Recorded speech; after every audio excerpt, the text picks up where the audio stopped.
Over a 10-week period during the autumn of 1888, in London's East End, 6 women were mutilated and murdered, local people terrorised and the police left baffled by the infamous Jack the Ripper.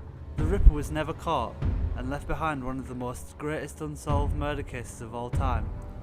Welcome to Ripper's London.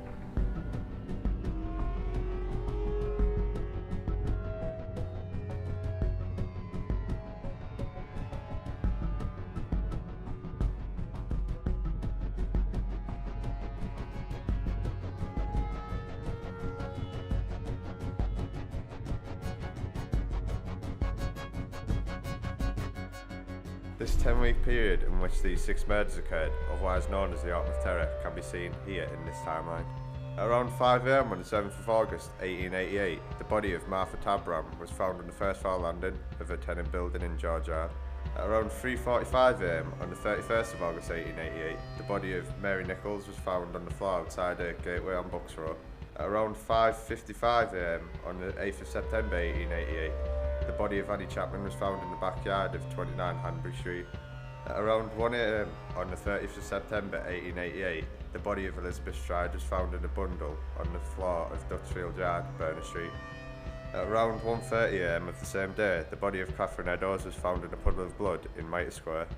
At around 10:45 am on the 9th of November 1888, the body of Mary Kelly was found in the room that she rented in Miller's Court. We now focus our attention to the second murder of the Ripper, Annie Chapman. Annie Chapman, the second victim of the notorious serial killer, was murdered on the 8th of September 1888. She had been suffocated, her throat cut and most of her insides had been removed and placed on her shoulder. Later that night, she was found by John Evans, who had been sent to collect her bed money. After telling him she was unable to pay, she went upstairs to speak with the owner, to which he told him, "I haven't got the sufficient money for my bed, but don't let it. It shan't be long before I get it." You can find money for your beer, but you can't find money for your bed. Never mind, I'll soon be back. Make sure that Tim keeps the bed for me. Later that night, at approximately 4:45 am on the step of 29 Hanbury Street, John Richardson was removing some leather from his shoe. He was no more than 1 yard away from where the body of Annie Chapman was to be found later that night, but it's certain there was no body there at the time.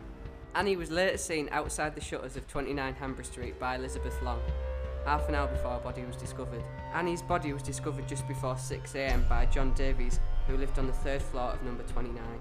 After the death of Annie Chapman, newspapers started to report riots in the area. To deal with this, the government made the area high policing priority. On the 27th of September, just 3 days before the double murder of Elizabeth Stride and Catherine Eddowes, a letter was sent to the Metropolitan Police. It was this letter that turned a series of East End murders into a timeless phenomenon and gave the unknown killer an enduring legendary status in history, written under the alias Jack the Ripper. However, during the time, police questioned the letter's authenticity.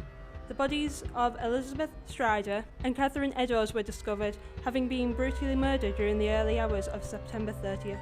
This was the first time that Jack the Ripper had killed 2 victims within the same night. Police read further into the recent letter from their named murderer. They linked connections such as the mentioning of Catherine Eddowes' missing ear that had been savagely removed during her murder. The Ripper mockingly commented on the police's investigation and suspicions of John Richardson, notably named by newspaper journalists as Leather Apron. But they would later find out that the Ripper's work was not over just yet.